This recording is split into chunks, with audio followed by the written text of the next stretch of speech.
देहरादून में उत्तराखंड कैबिनेट की बैठक जारी है और कैबिनेट में कई अहम प्रस्तावों पर मोहर लग सकती है। नई एमएसएमई नियमावली को मंजूरी मिल सकती है, उत्तराखंड ड्रोन पॉलिसी पर मोहर लग सकती है और इलेक्ट्रॉनिक वेस्ट पॉलिसी में संशोधन का प्रस्ताव भी पास हो सकता है। आयुष नियमावली, कंडम वाहनों की बिक्री नीति हो सकती है मंजूर। यूनिफॉर्म सिविल कोड को लेकर भी कैबिनेट की बैठक में चर्चा संभव है और कैबिनेट में कई विभागों की सेवा नियमावली पर भी मोहर लग सकती है।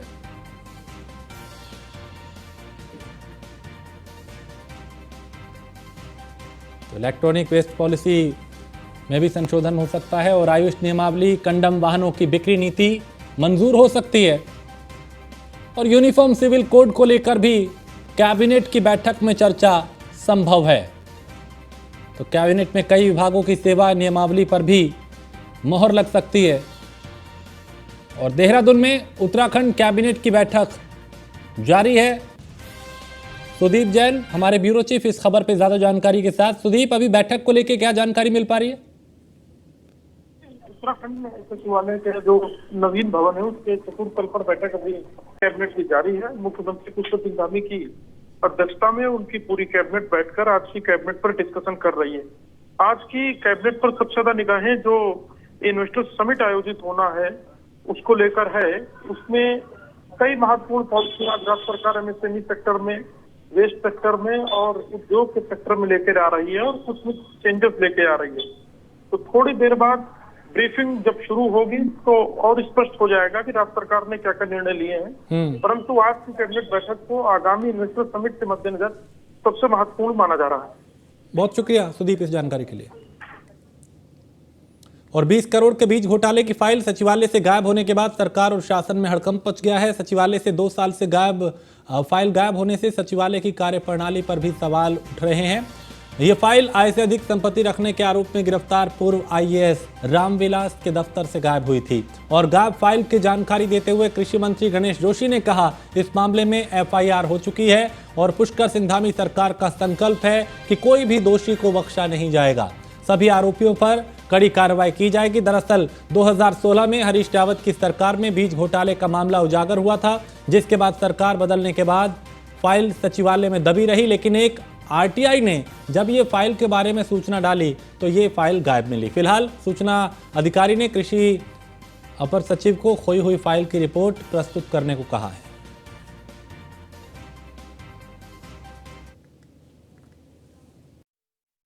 जैसे ही मीडिया के माध्यम से मैं कल दिल्ली में था, मेरे संज्ञान में आया, मैंने उसका संज्ञान लेते हुए आज अपने सचिव और अपर सचिव को आज बुलाया था। लेकिन अभी तक कोई भी लिखित सूचना आयोग द्वारा कोई भी लिखित डिपार्टमेंट को नहीं मिला है। लेकिन मेरा ये कहना है, ये धामी सरकार है, इस मामले में एफआईआर ऑलरेडी हो चुकी है और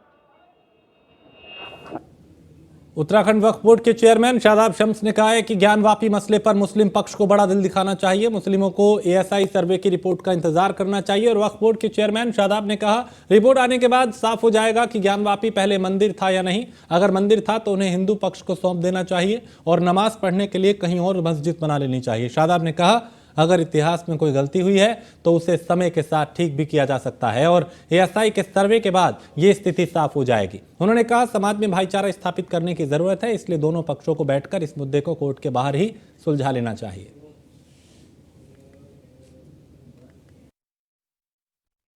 अगर इतिहास में कुछ गलतियां हुई हैं, अगर हुई हैं, तो वो एएसआई की रिपोर्ट में क्लियर हो जाएगा। अगर हुई हैं और जो आरोप प्रत्यारोप चल रहे हैं, अगर उस तरह की कोई बात है तो इस्लाम में किसी भी विवादित जगह पर मस्जिद नहीं बनाई जा सकती और मस्जिद बन भी जाए तो मैंने अपने बुजुर्गों से सुना है कि वहाँ नमाज नहीं होती है।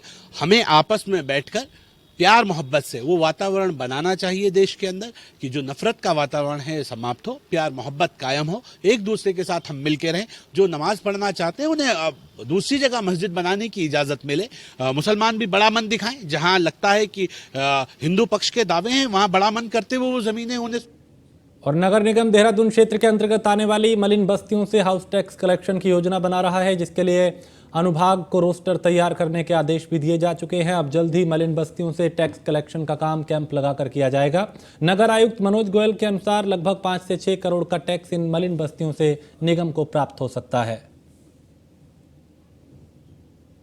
उसके संबंध में भी अनुभाग को रोस्टर तैयार करने के नोटिस जारी कर दिए गए हैं और जल्दी उसका रोस्टर तैयार होकर उस पर कार्रवाई शुरू होगी। वर्तमान में थोड़ा सा ऑलरेडी जो कैंप्स चल रहे थे उसका भी कार्रवाई लगातार चल रही है, तो उसको रेशनलाइज करते हुए जल्द ही मलिन बस्तियों में हाउस टैक्स के कैंप्स भी लगने शुरू हो जाएंगे। अनुमान लगाना तो मैं अभी नहीं कह सकता हूँ क्योंकि इस प्रकार कोई सर्वे डेटा हमारे पास नहीं है, लेकिन कैंप्स वगैरह के माध्यम से ये सूचना जो है और अच्छे से निकल के आएगी। बट अगर एक रफ नंबर बोलना हो तो मुझे लगता है कि 5 से 6 करोड़ रुपए के आसपास का टैक्स आने की संभावना है। उसके संबंध में भी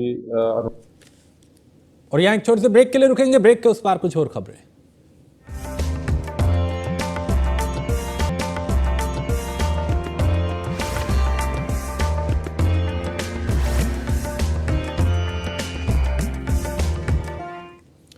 उत्तराखंड में एक के बाद एक विभाग में हो रहे कर्मचारी अधिकारियों के सेवा विस्तार पर सचिवालय संघ के पूर्व अध्यक्ष दीपक जोशी ने भी मोर्च खोल दिया।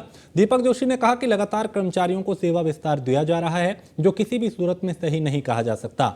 उन्होंने कहा, एक तरफ सरकार वित्तीय हालात करोना रो रही है, तो वहीं दूसरी तरफ कर्मचारियों के प्रमोशन में भी ये अड़चन बन रहा है। लिहाजा सरकार को सेवा विस्तार जैसे मामलों पर गंभीरता से विचार करने की जरूरत है।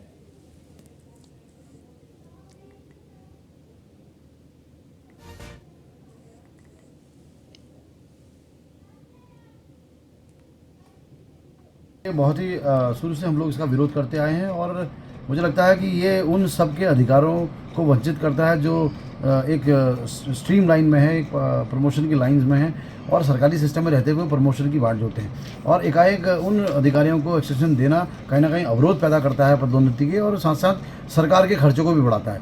मुझे लगता है कि ये एक्सटेंशन का जो खेल चलता है, इसे पूर्ण रूप से इसमें विराम लगाना चाहिए और सेवारत कर्मचारियों के प्रमोशन या अधिकारियों का प्रमोशन समय समय पर हो, इसको सुनिश्चित करना चाहिए। इससे सरकार का वित्तीय जो भार है वो भी।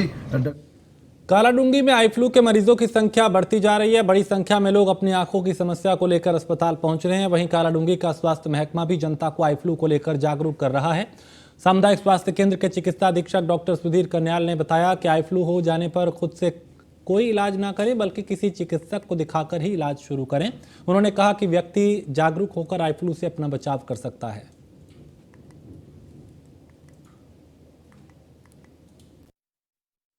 आई फ्लू के पेशेंट आ रहे हैं, इस पर जो बेसिस पर बच्चे बहुत हैं और मैं स्कूल से देख रहा हूँ कि एक बच्चे को हो रहा है तो कई बच्चों को हो रहा है। तो इसके जो है जो बचाव के तरीके ये हैं कि आप बिल्कुल हैंड वॉश करना है, सैनिटाइज करना है और बार बार जो अगर आपको आई फ्लू है तो आँखों पर हाथ न लगाएं और अपने जो है डॉक्टर से इसकी सलाह लें।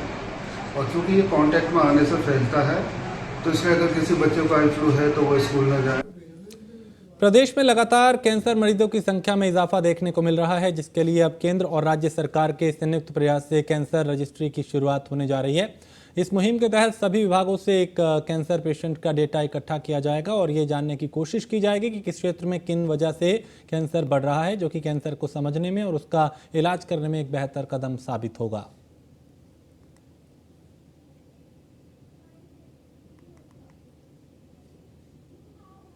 इसको स्क्रीन करने में आज हमें मालूम पड़ता है कि किसी एक पर्टिकुलर गांव में कुछ लंग कैंसर या कुछ भी कैंसर ज़्यादा आ रहे हैं, तो हो सकता है फिर आगे हम लोग वहाँ पर सर्वे करें कि क्या कारण है और हम लोग स्क्रीनिंग कर सकते हैं कि जो नॉर्मल जैसे दिखने वाले लोग उनमें कैंसर तो नहीं है। उसको हम जल्दी पकड़ में भी लाने में हमारी हेल्प होगी, आगे ट्रीटमेंट की फैसिलिटी बढ़ाने में भी हेल्प होगी। इसको समझने में कंडोलिया थीम पार्क पर अब ताला लटक गया है। पार्क का संचालन कर रहे संचालक ने आर्थिक नुकसान के चलते खुद ही पार्क के संचालन से अपना हाथ खींच लिया। इसके बाद पार्क के संचालन पर संशय के बादल छा गए हैं। पार्क में बच्चों के खेलने के लिए झूले, थिएटर, ओपन जिम जैसी हाईटेक सुविधाएं मुहैया कराई गई थी, लेकिन कंडोलिया थीम पार्क का संचालन कर रहे चेतनपुरी ने बताया कि थीम पार्क के संचालन में अधिक खर्च आ रहा था, जिस वजह से संचालन को बंद करना पड़ा। और इस मामले पर जिलाधिकारी पौड़ी डॉक्टर आशीष चौहान ने बताया कि संस्थान ने पार्क का संचालन छोड़ दिया है। पार्क के बेहतर संचालन के लिए जल्द ही इको डेवलपमेंट काउंसिल का गठन किया जाएगा।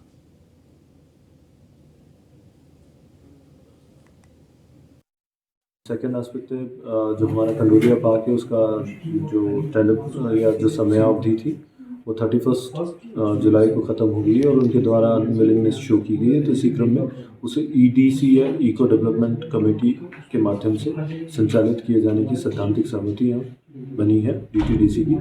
और थर्ड, बोर्ड संचालन को लेकर मेरे द्वारा एक कमेटी गठित की गई जिसमें CDO, DFO और ट्रेजरी ऑफिसर और उनको। ये जो पार्क है ये काफ़ी बड़ा पार्क है, इसके जो चलाने के जो खर्चे हैं वो बहुत ज़्यादा हैं, जिसका हमने ऑलरेडी ब्यौरा दे रखा है कि करीब 2,16,000 के आसपास महीने का खर्चा आता है इसके अंदर। और फिर भी हम अपना पूरे पिछले साल से चला ही रहे हैं इसको। तो हमने अपनी तरफ से रिक्वेस्ट करी थी कि इतने खर्चे होने के बाद, टूरिस्ट ना होने के बाद और लगातार बारिश होने के बाद यहाँ पे लॉसेस 100% है। तो हमने उनसे रिक्वेस्ट की थी कि आज तो इसको रेवेन्यू शेयरिंग पे चला लें। 11-12 तो कंडोलिया पार्क अब बंद हो रहा तो किस तरीके की परेशानी आप लोगों के सामने आएंगी? सर बहुत परेशानी होगी। हम तो यहीं इसी के उससे चलाते थे अपना घर। मेरे 2 बच्चे हैं, उसी जॉब से मैं, अब मेरा आदमी यहीं काम करते हैं सर। अच्छा 5-6 महीने मुझे हो गए, ऐसे मेरे आदमी उनको भी हो गए। इसी के सारे हमारे मतलब जॉब कहाँ मिलेगी सर? अब हमें तो कहीं मिलेगी नहीं, इसी कारण ये बंद हो रहा है। तो सेकेंड एस्पेक्ट है जो हमारा कंडोलिया पार्क है उसका जो देहरादून के प्रेमनगर थाना क्षेत्र में आने वाली केरी गांव स्थित Krishna filling station petrol pump में 10 से 12 युवकों ने पेट्रोल पंप के सेल्समैन के साथ मारपीट की। मारपीट का ये पूरा घटनाक्रम कैमरे में कैद हुआ, जहां पेट्रोल पंप पे सरेआम यहां पे युवक को पीटा जा रहा है, लात घूंसे उस पर बरसाए जा रहे हैं।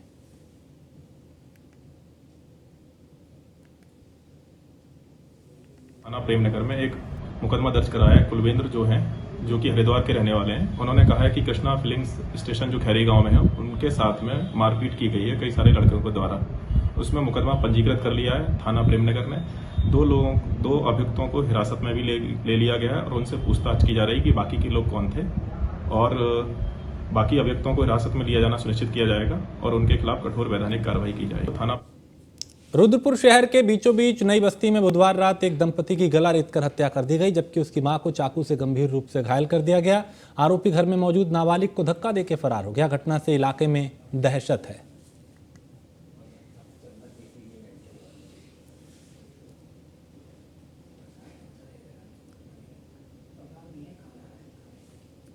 तो नई बस्ती में डबल मर्डर से सनसनी फैल गई।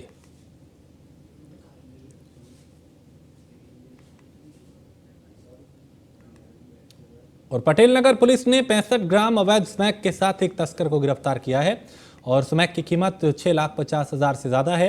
SSP दिलीप सिंह ने बताया कि अभियुक्त दिलशाद स्मैक भगवानपुर हरिद्वार से लेकर आता था और उसे देहरादून के अलग अलग इलाकों में, मोहल्लों में इसे बेचा करता था।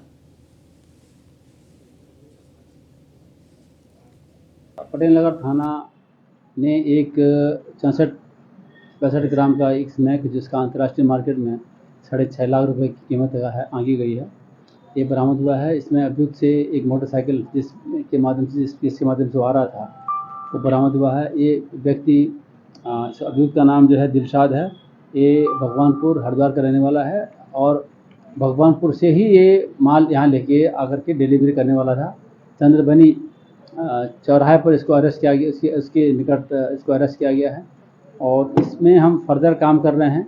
जो इसका जो मेन सोर्स है उसको भी हम डेवलप करके उसके अरेस्टिंग की हम कार्रवाई करने जा रहे हैं। राज्य में महिलाओं के साथ बढ़ते अपराध के खिलाफ कांग्रेस ने राज्य सरकार के खिलाफ विरोध प्रदर्शन किया और साथ ही सरकार का पुतला फूंका।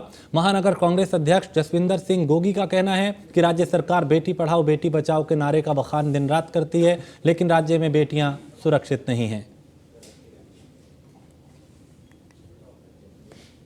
देखिए, जैसे कि आप देख रहे हैं उत्तराखंड देवभूमि में दिन ब दिन मामले बढ़ते जा रहे हैं महिलाओं के अत्याचारों के, और धाकड़ धामी की नाक के नीचे जो देहरादून में हत्या की गई है उसके बाद कूड़े में फेंका गया है, सब मामला आपके संज्ञान में है। इससे पहले अंकिता हत्याकांड हो, हरिद्वार में भी एक मामला अत्याचार का सामने आया है। तो पूरे उत्तराखंड में ही जिस हिसाब से मामले बढ़ रहे हैं और जो इनका मुद्दा है, जो इनका नारा है बेटी बचाओ बेटी पढ़ाओ, मुझे तो लग रहा है नारा इनको चेंज करके मुझे लग रहा है भाजपा से बेटी बचाओ का नारा अब हमें चलाना पड़ेगा। जिस हिसाब से पूरे देश में और पूरे प्रदेश में जो माहौल हो रखा है, इस चीज़ के लिए हमें सोचना पड़ेगा और आगे इस तरह की घटना ना आए, इसके लिए कोई ठोस नीति बननी चाहिए। देखिए, जैसे कि आप देख रहे हैं। और इसी के साथ इस बुलेटिन में फिलहाल इतना ही। आप बने रहिए न्यूज़ वन इंडिया के साथ।